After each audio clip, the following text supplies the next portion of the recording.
அதிரட்டுமே whistle பறக்கட்டுமே now கரங்கள் வசரட்டுமே தேக்கோ அழகு மொத்தமே now குழந்தை சிரிப்புள்ள பேசுதா இமயமல போல மாசுதா மனச பறிக்கிற கிரேசுதா.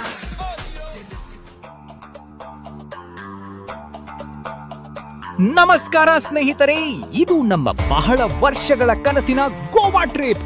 ಕೊನೆಗೂ ಆ ಪ್ಲಾನ್ ಇಂದು ಸಕ್ಸಸ್ ಆಯ್ತು. ಬೆಳಗ್ಗೆ 4 ಗಂಟೆಗೆ ಊರ್ ಬಿಡ್ಬೇಕು ಅಂತ ಪ್ಲಾನ್ ಮಾಡಿದ್ದೆವು. ಆದ್ರೆ ನಮ್ಮ ಟೀಮ್ ಅಂದ್ರೆ ಗೊತ್ತೇ ಇದೆ, ಸ್ವಲ್ಪ ಲೇಟ್. ಕೊನೆಗೆ ಜರ್ನಿ ಶುರುವಾಯ್ತು. ಬಹಳ ದಿನಗಳ ನಂತರ ಎಲ್ಲ ಫ್ರೆಂಡ್ಸ್ ಒಂದೇ ಕಾರಿನಲ್ಲಿ ಫುಲ್ ಜೋಶ್, ಸಾಂಗ್ಸ್, ಮಸ್ತಿ, ನಗು ಹೀಗೆ ಎಂಜಾಯ್ ಮಾಡುತ್ತಾ ನಮ್ಮ ಪ್ರಯಾಣ ಮುಂದುವರಿಯಿತು.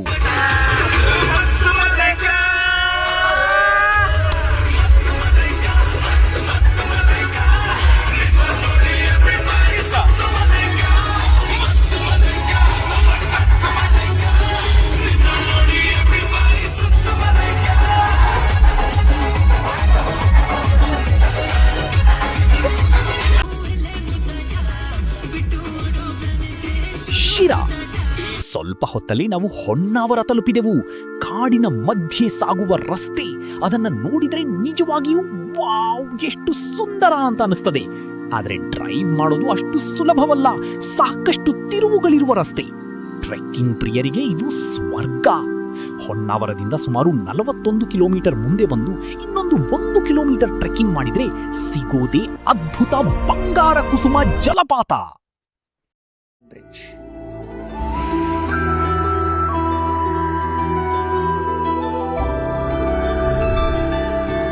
ಅಲ್ಲಿಂದ ಮುಂದೆ ಹೋಗಿದ್ರೆ ಸಿಗೋದು ಸುಂದರ ಹ್ಯಾಂಗಿಂಗ್ ಬ್ರಿಡ್ಜ್. ಈ ಬ್ರಿಡ್ಜ್ ನ ವಿಶೇಷ ಅಂದ್ರೆ ಒಂದ್ ಕಡೆ ನದಿ, ಇನ್ನೊಂದ್ ಕಡೆ ಹಸಿರು ಕಾಡು. ಈ ಸುಂದರ ನೆನಪಿಗಾಗಿ ಸ್ವಲ್ಪ ಫೋಟೋ ಶೂಟ್ ಕೂಡ ಆಯಿತು.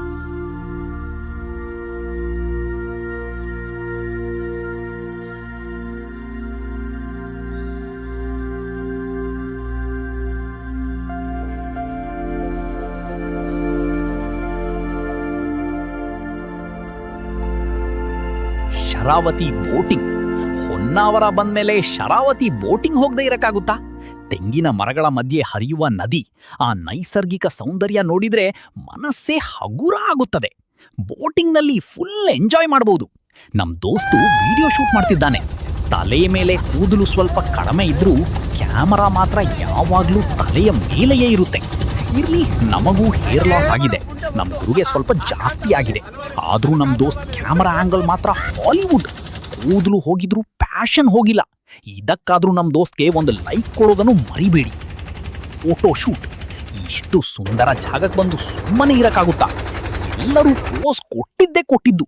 ಫುಲ್ ಫೋಟೋ ಶೂಟ್ ಮಾಡಿದೆವು. Journey to Goa. ಸಂಜೆ ಆಯ್ತು, ಮತ್ತೆ ಸ್ಟಾರ್ಟ್ ನಮ್ ಜರ್ನಿ. ಟಾರ್ಗೆಟ್ ಗೋವಾ ಅಲ್ವಾ? ಅದೇ ಜೋಶ್, ಅದೇ ಎಂಜಾಯ್. ಆದ್ರೆ ಡ್ರೈವ್ ಮಾಡ್ತಾ ನಮ್ ಡ್ರೈವರ್ಗೆ ಸ್ವಲ್ಪ ಮೂಡ್ ಆಫ್. ಹಾಗೆ ನಿದ್ದೆ ಮಾಡಿಬಿಟ್ರೆ ಕಷ್ಟ ಅಲ್ವಾ? ಅದಕ್ಕೆ ನಮ್ ಸಂತು ಸ್ವಲ್ಪ ಜೋಶ್ ಹಾಕಿದ ಅಷ್ಟೇ.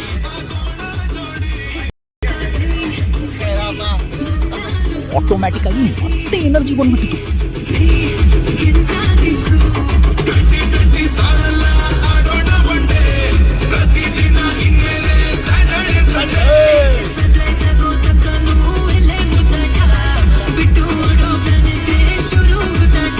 ಹೀಗೆ ಪ್ರಯಾಣ ಮಾಡುತ್ತಾ ಕಾರವಾರ ತಲುಪಿದವು. ಬೀಚ್ ಹತ್ರ ಮಕ್ಕಳ ಆಟದ ಜಾಗ ನೋಡಿ ನಾವು ಮಕ್ಕಳಿಗಿಂತ ಕಮ್ಮಿನಾ? ಸೀಸಾಟ ಶುರು ಮಾಡಿದವು. ಮಹೇಶ್ ಮತ್ತು ಪ್ರದೀಪ್ ಒಂದು ಕಡೆ, ನಾನು ಮತ್ತು ಇನ್ನೊಬ್ಬ ಮಹೇಶ್ ಇನ್ನೊಂದು ಕಡೆ. ಅವರ ತೂಕ ನಮಗಿಂತ ಜಾಸ್ತಿ ಇದ್ದರೂ ಕೊನೆಗೆ 2ನೇ ರೌಂಡ್ನಲ್ಲಿ ಫುಲ್ ಪವರ್ ಹಾಕಿ ಅವರನ್ನ ಮೇಲಕ್ಕೆ ಎತ್ತಿಬಿಟ್ಟವು. ಇವಾಗ ಇವರ ಕಥೆ ನೋಡಿ, ಇರೋ ಪವರ್ ಎಲ್ಲ ಹಾಕಿ ನಮ್ಮನ್ನು ಏತೋಕೆ ಟ್ರೈ ಮಾಡ್ತಾ ಇದ್ದಾರೆ. ಆದ್ರೆ ಇವರಿಗೇನ್ ಗೊತ್ತು, ನಮ್ಮ ಹತ್ರನೂ ಸ್ಟ್ರೆಂತ್ ಇದೆ ಅಂತ. ನಮ್ಮ ಕ್ಯಾಮರಾಮನ್ ಅಭಿ ಇವರನ್ನ ನೋಡಿ ನಗುನ ನಿಲ್ಲಿಸ್ತಾ ಇಲ್ಲ. ಮತ್ತೆ ಇದು ಯಾವುದು ಗೊತ್ತಿಲ್ಲ ರೀ. ಎಲ್ಲರೂ ಕೂತ್ಕೊಂಡು ಒಂದು ರೌಂಡ್ ಸುತ್ತಿ ನೋಡೋಣ ಅಂತ. ನಮ್ಮ ದೋಸ್ತ್ ಪ್ರದೀಪ್ ಮತ್ತು ಸಂತು ಇಬ್ರು ಸೇರಿಕೊಂಡು ಸ್ವಲ್ಪ ಜಾಸ್ತಿನೇ ಸುತ್ತಿಸಿದ್ರು. ನಮಗೆಲ್ಲ ತಲೆ ಸುತ್ತೋಕೆ ಶುರುವಾಯ್ತು ನೋಡಿ. ಏನಕ್ಕಾದ್ರೂ ಕೂತ್ಕೊಂಡ್ವಿ ಅಂತ ಅನಿಸ್ತಾ ಇತ್ತು. ಕೊನೆಗೂ ಸಂತು ಸ್ಟಾಪ್ ಮಾಡ್ಲಿಲ್ಲ ಅಂದ್ರೆ ಒಬ್ಬರಾಗಿ ಒಬ್ರು ಅಲ್ಲಿಂದಾನೇ ಬೀಳ್ತಾ ಇದ್ವಿ. ಆಟ ಮುಗಿಯುವಷ್ಟರಲ್ಲಿ ತುಂಬಾ ಲೇಟ್ ಆಯ್ತು. ಊಟ ಮಾಡಿ ರೂಮ್ ಬುಕ್ ಮಾಡಿ ಕಾರವಾರದಲ್ಲೇ ರಾತ್ರಿ ಉಳಿದುಕೊಂಡೆವು. ಮರುದಿನ ಬೆಳಗ್ಗೆ ಮತ್ತೆ ಗೋವಾ ಕಡೆ ಪ್ರಯಾಣ.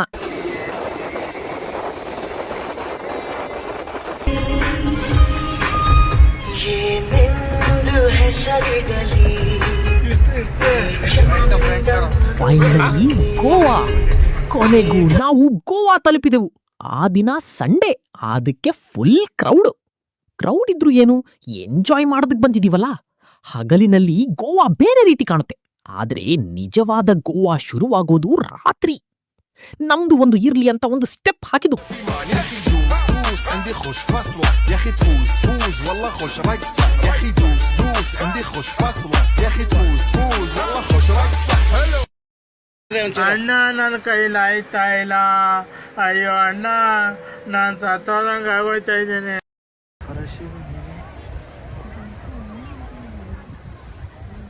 ಬೀಚ್ನಲ್ಲಿ ಸಾಕಷ್ಟು ಹೊತ್ತು ಎಂಜಾಯ್ ಮಾಡಿದ್ವು. ಆಮೇಲೆ ಸುಮ್ಮನೆ ಕೂತಿದ್ವು.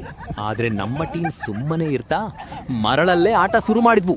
ನಮ್ಮ ಟೀಮ್ನಲ್ಲಿದ್ದ ಬಾಡಿ ಬಿಲ್ಡರ್ ಮೇಲೆ ಎಲ್ಲರಿಗೂ ಸ್ವಲ್ಪ ಲವ್. ಎಲ್ಲರೂ ಮರಳನ್ನ ಸೋಪ್ ಅನ್ನೋ ತರ ಫುಲ್ ಬಾಡಿಗೆ ಹಾಕಿದ್ರು. ಪಾಪ ಉಸಿರಾಡಕ್ಕೂ ಬಿಡ್ತಾ ಇಲ್ಲ. ಆಮೇಲೆ ಒಬ್ಬರ ಮೇಲೆ ಒಬ್ರು ಎಸೆದು ಎಲ್ಲರನ್ನೂ ಕಾಡ್ತಾ ಮಸ್ತಿ ಮಾಡಿದ್ವು. ಸೈಡ್ನಲ್ಲಿದ್ದವರು ಬೈದ್ರು. ನಮಗ್ ಮನಮರ್ಯಾದೆ ಇಲ್ಲ ನೋಡಿ, ನಮಗದೇ ಫನ್. ಬೀಚ್ಗೆ ಹೋದ್ಮೇಲೆ ಎಲ್ಲರೂ ನೀರಲ್ಲಿ ಆಟ ಆಡ್ತಾರೆ. ನಾವೇ ಅನ್ಸುತ್ತೆ ಮರಳನ್ನ ಫ್ಲವರ್ ಅನ್ಕೊಂಡು ಆಟ ಆಡ್ತಾ ಇರೋದು. ನೀರಲ್ಲಿ ಆಟ ಆಡಿದ್ಕಿಂತ ಮರಳಲ್ಲೇ ಆಟ ಆಡಿದ್ದೇ ಜಾಸ್ತಿ. ಇರ್ಲಿ ಬಿಡಿ, ಈ ಥರನೂ ಎಂಜಾಯ್ ಮಾಡ್ಬೋದು ಅಂತ ನಮ್ಮ ಟೀಮ್ ನೋಡಿದ್ರೆ ಗೊತ್ತಾಯ್ತು. ಮರಳಲ್ಲಿ ಆಟ ಆಡಿ ಎಂಜಾಯ್ ಏನೋ ಮಾಡಿದ್ವಿ, ಆದ್ರೆ ಆಮೇಲೆ ತುಂಬಾ ಕಷ್ಟ ಕೂಡ ಆಯ್ತು. ಕಣ್ಣು ಕಿವಿ ಎಲ್ಲ ಕಡೆ ಮರಳು ಹೋಗಿ ತುಂಬಾ ದಿನವರೆಗೂ ಕಷ್ಟಪಟ್ಟಿದ್ವಿ. ನೀವೇನಾದ್ರೂ ಬೀಚ್ಗೆ ಹೋದ್ರೆ ಮರಳು ಬಿಟ್ಟು ನೀರಲ್ಲಿ ಆಟ ಆಡಿ, ಆದ್ರೆ ಹುಷಾರ್, ನಿಮ್ ಜೀವಕ್ಕೆ ನೀವೇ ಹೊಣೆ.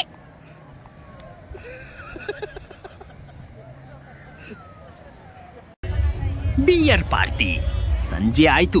ಗೋವಾ ಬಂದು ಮಗ್ ಬಿಯರ್ ಕುಡಿಯದೆ ಹೋಗಕ್ಕಾಗತ್ತಾ? ಮಗ್ ಬಿಯರ್, ಚಿಕನ್ ಆರ್ಡರ್ ಮಾಡಿ ಆಯ್ತು. ಆದ್ರೂ ನಮ್ ಫ್ರೆಂಡ್ಸ್ ಎಲ್ಲ ಏನಕ್ಕೆ ಸೈಲೆನ್ಸ್ ಅಂತೀರಾ? ಮುಂದೆ ಇಷ್ಟು ದೊಡ್ಡ ಬಿಯರ್ ಇಟ್ಕೊಂಡು ನೋಡ್ತಾ ಇದ್ರೆ ಎಲ್ಲಿ ಜೋಶ್ ಇರತ್ತೆ? ಜೋಶ್ ಇರೋದೇ ಮುಂದೆ ಇರೋ ಆ ಬಿಯರ್ ಅಲ್ಲಿ ಅಲ್ವಾ? ನಮ್ ಟೀಮ್ ಬೀಚಲ್ಲಿ ಆಟ ಆಡಿ ಫುಲ್ ಎನರ್ಜಿ ಲಾಸ್ ಮಾಡ್ಕೊಂಡಿದ್ರು. ಜಾಸ್ತಿ ಹೊತ್ತು ಸೈಲೆನ್ಸ್ ಆಗಿರೋಕ್ಕಾಗಲ್ಲ.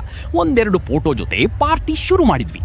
ನಾವು ನಿಧಾನಕ್ಕೆ ಪಾರ್ಟಿ ಮಾಡ್ತಾ ಮಾಡ್ತಾ ಸಂಜೆ ಆಗ್ತಾ ಇದ್ದ ಹಾಗೆ ಬಾಗಾ ಬೀಚ್ ಲುಕ್ ಚೇಂಜ್ ಆಗ್ತಾ ಇತ್ತು.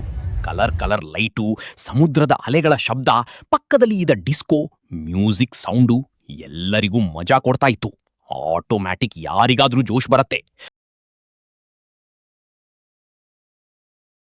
ಬೀಚ್ ಪಕ್ಕದಲ್ಲಿ ಚೇರ್ ಹಾಕೊಂಡು ಫ್ರೆಂಡ್ಸ್ ಎಲ್ಲ ಕುತ್ಕೊಂಡು ಒಂದು ಕೈಯಲ್ಲಿ ಬೀರ್ ಇಟ್ಕೊಂಡು ಆಕಾಶದಲ್ಲಿರೋ ನಕ್ಷತ್ರ ನೋಡ್ಕೊಂಡು ಕಲರ್ಫುಲ್ ಲೈಟಿಂಗ್ ಅಲ್ಲಿ ಗೋವಾ ಬಂದಿದ್ದು ಸಾರ್ಥಕ ಅನ್ಸುತ್ತೆ.